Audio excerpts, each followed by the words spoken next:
What we wait for all week long. Friday Night Football, Week 3 edition in store tonight. Packed crowds, cheering crowds, always a guarantee. The Week 3 trickery, the theme of tonight's action from all across the state. From rivalry meetings to state playoff rematches, we've got a packed show of high school football in store just waiting to be cracked. No more waiting, though. Time to go. Now, Friday Night Blitz on KEZI 9 News. We are back, folks. The Week 3 edition of Friday Night Blitz. I'm Brett Taylor. That's Nick Rossini. Nick, feels like football finally starting to get in kind of the swing of things right now here in Oregon for high school? Yeah, weather definitely seeming like it too. Getting a little bit cooler, sun's starting to go down a little bit earlier as we kick off, and we had some good games. You got some great games. You got a good one there. 5A rematch quarterfinals. Yeah, of course, Silverton, West Albany. This may be the last week we may get some nice weather, so let's enjoy this matchup for what it was. The good vibes in West Albany alive and well on this Friday. Two of the best teams in 5A clashing early. We love a good rematch at the beginning of the season, and there was none better than this one up at West Albany. Early first quarter, Fox is in the red zone, 4th and goal. Logan Uito, direct snap, and he is stuffed like a Thanksgiving turkey. Bulldogs take on over, but on the very next play, put your hands together, folks. That's a safety right there. Don't see that often at the high school level, but West Albany responding. Caden Martiano stays in, takes the hit, and delivers that strike to Tyler Hart McNally. Bulldogs jump on top, but we are far from over. Mid-second quarter, Silverton back up by 2. Trick play. Sudden Kenzie to Hudson Waples. Bye-bye. 88-yard strike. A lot closer matchup compared to last year's quarterfinals, but the same result.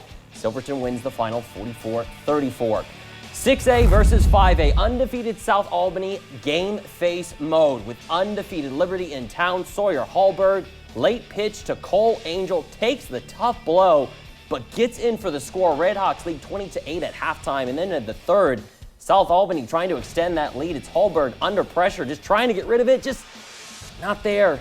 Liberty takes on over deep in Red Hawk territory. Could they capitalize? 2nd and 7. Dallas Ochoa rolling right, looking for something. Hangs it up there. Picked off. Simon Stanfield with the snagging INT. The Red Hawks defense came to work in this one. South Albany hangs on to move to 3-0 for the season. The final 20-14 Red Hawks. Nick. Good uniform. Great uniforms. I love that color combination. These two teams right now, look, they're kind of heading in a little bit of a different direction. West Albany right now, 2-2 for the season. South Albany 3-1. I thought West Albany, that defense looked really good, but penalties, they're going to kill you at the high school level. Yeah, that happened the first week. They actually played week 0. That was the first time I got to saw them. They have that transfer from their quarterback is a transfer from West Salem. And, 2-2, not bad considering they lost a lot of talent last year as well, too. They still have plenty of time to get I wouldn't be surprised if those two see each other again in the playoffs. That'd be a great matchup. We got Sheldon. We're going to jump over to 6A. Irish on the road taking on the Black Tornado. It was KDRV's game of the week. We're starting in the first. The Irish winning 7-0 and threatening. Kelson Sperry is going to keep it. The camera loses him a little bit, but we find him in the back of the end zone. The Sheldon Irish now up 14-0. Still in the first. It's Mana Tuioti. The senior does the rest. Just gets past the pylon, and the Irish go up 21-0. North has no answer until the fourth quarter. 1 minute left.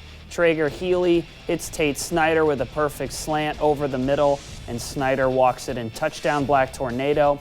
North avoids the shutout, but 40-7 Sheldon. They're supposed to have a down year, right? But they're not. But they've been great. They have been great. I think you look at Mana Tuioti, the Tuioti dynasty at Sheldon, I still feel like Tony has a couple more that could be coming up Just the pipeline. maybe.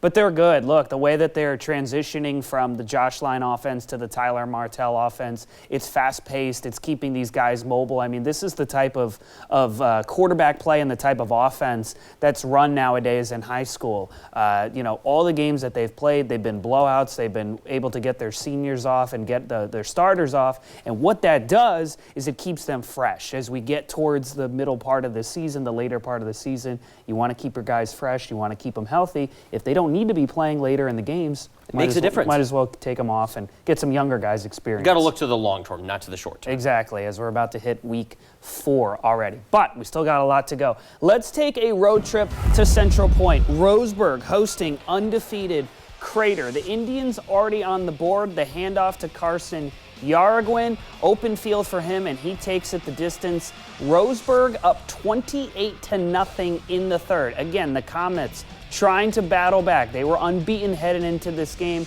Ben Higginson finds the end zone, and that's Crater's first score of the game. The 2-point conversion goes into the hands of the school's new record holder, Valentin Rodriguez. But Roseburg dominates on the road. They win 34-8, handing Crater its first loss. How about that for Roseburg? And a bitter rivalry in Springfield. The undefeated Thurston Colts taking on the winless Springfield Millers. Colts star quarterback Noah Blair injured and out for the night, so Kyle Miller at QB1 instead. Scoreless game.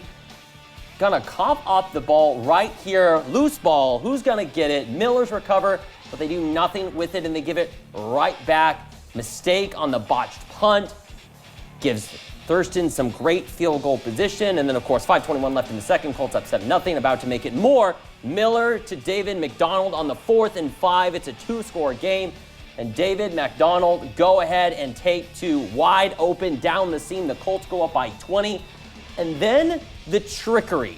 Miller acting confused, calling signals, direct snap to Ashton Wheeler, reverse, Matt Newell, end zone, buckets, complete domination. Thurston 39, Springfield 7. A great start for the Thurston Colts, Nick. That's now 9 in a row that they beat Springfield. There's a reason why Thurston has been so dominant in this series, and there's a reason why Springfield has struggled. And look, the Millers came off a really good season last year. 8-2 season, 4 straight losses, though, to kick off this one. Frank Geske and the Millers have got a lot to figure out in a very short window as they kind of continue to move to the middle part of the season. But again, like I just said, give Thurston a lot of credit. Without their starting quarterback, Noah Blair, he had a concussion. Backup QB, Kyle Miller, took a little bit of time to get warmed up. You saw that fumble, but he did a really nice job tonight. One thing to get cleaned up for the Colts, though, penalties. It's going to kill you when it comes to the postseason. They've got to get that cleaned up if they want to try and make a deep postseason run. They've tried to do that over the last couple and fallen short, but hey, it's a new year. Maybe they'll get things cleaned up as we continue to move on. As long as Blair comes back, he's one of the best quarterbacks. Blair's got to come back. He's one of the best quarterbacks. Good job by Miller. In the state. Blair definitely needs to come back for this team. There's still a lot of depth on this program, but we've got a lot more coming your way here in just